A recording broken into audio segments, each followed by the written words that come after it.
So I'm Josh Walls, and I'm going to show y'all how to make some cornhole boards. All right, ready? Yeah.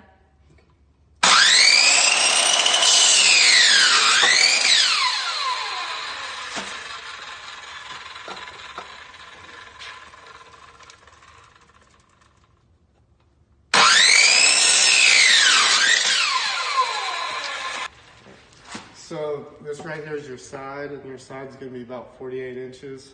And then the front and the back is going to be 20.5 inches long. And you'll need to pre-drill your holes before you put the screws in, because if you don't, then you're going to get your boards to crack when you try and cinch them up.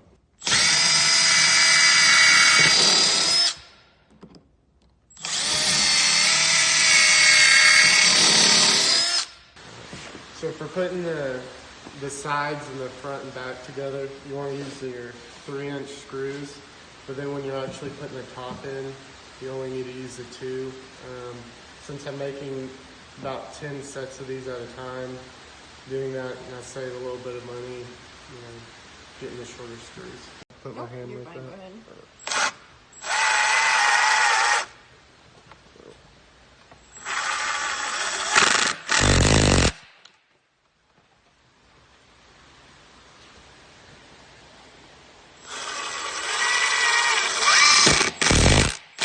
Alright, so once you get your rectangle built, your next step will be putting the top on.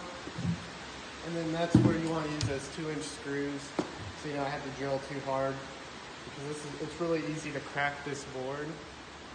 And if you crack that plywood, then you're going to need to use some wood filler. And then just kind of put an excess amount on, and then just kind of sand it off once it dries. And then you can even do that over your screw heads if you want to have a completely smooth board.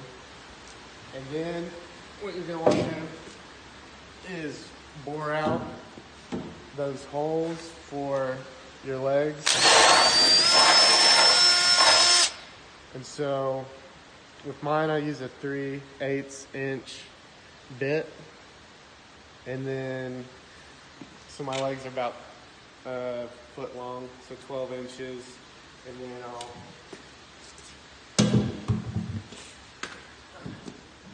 get them to looking about like that.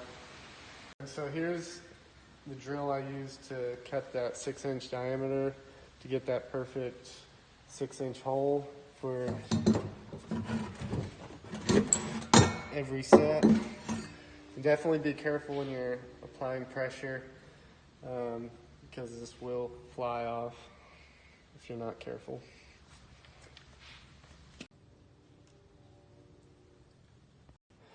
Alright, so once you have your legs cut, if you can see right here, they're rounded so that they won't actually hit that plywood on the top of your board.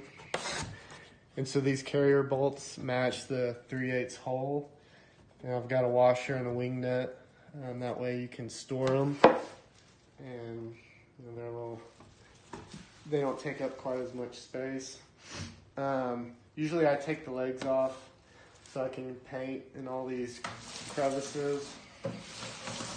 And then from there, so you make sure you use your tack cloth, wipe your boards down before.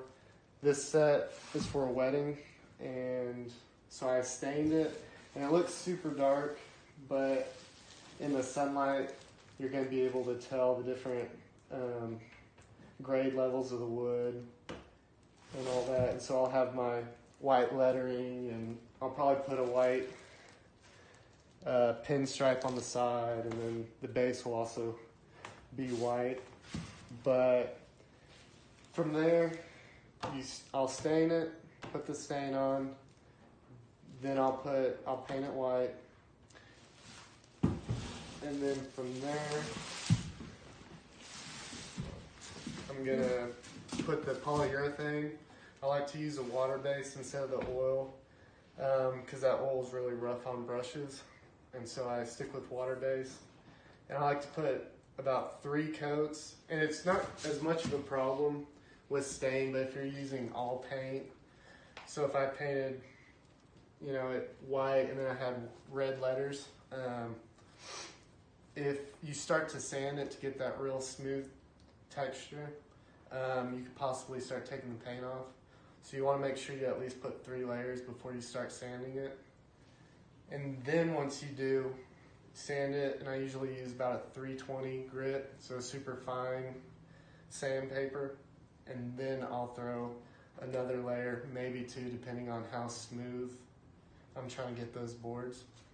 Alright, so here's what your finished product is going to look like. So you got the real smooth surface, which took several times sanding throughout, through the beginning, and then after you got it painted with your polyurethane, and then your additional set of poly after you sanded it that last time. And so with that polyurethane, it's going to seal it up and make your boards last longer. But I would use treated wood, and if you don't have treated wood and you've already got the regular wood, use a sand and sealer, and that'll kind of help treat the wood and keep moisture out. But this is what your finished product is going to look like. You've got the legs, they're painted, loosen that wingnut. And so with these legs being mobile, if you're on kind of like an uneven surface, you can always make it even and put the leg, you know, whatever position need be to make sure you have a stable board. And with this board being made out of all 2x4s, it's very sturdy. So if you get a cheap board from like Academy or Walmart, they bounce on hard surfaces like concrete and, you know, different surfaces like that. And so with these heavy boards, they don't bounce. I played 2 games on a cheap set, and after those 2 games, the boards moved 5 feet.